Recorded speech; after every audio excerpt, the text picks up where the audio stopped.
حضرت شاہ عبد الغنی صاحب رحمۃ اللہ علیہ نے فرمایا کہ ایک بزرگ بیٹھے تھے اور ایک ذرا مجذوب ٹائپ کے وہ آئے تو شوربہ آیا تو شوربے میں پانی ڈال دیا اور شوربے کو بے مزہ کر دیا.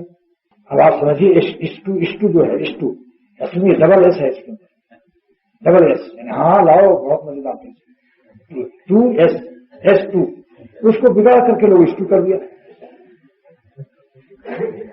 طبیعت صاحب اسٹو سمجھا ڈبل ایس ہے اس میں.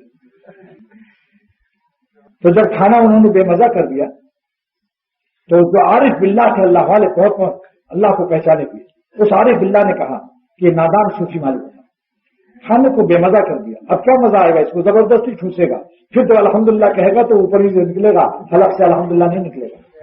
کیا شکر ادا کرے گا.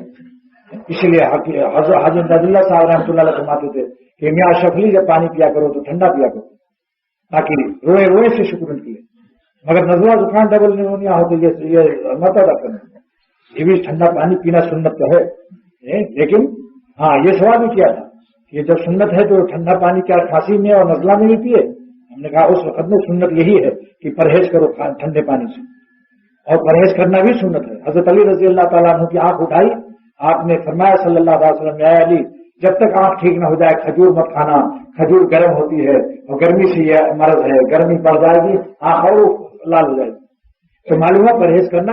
ہمارے چینل اصلاحی بیان کو سبسکرائب کیجیے اور بیل آئیکن پر ضرور کلک کیجیے تاکہ ہر نئی آنے والی ویڈیو آپ کو مل سکے.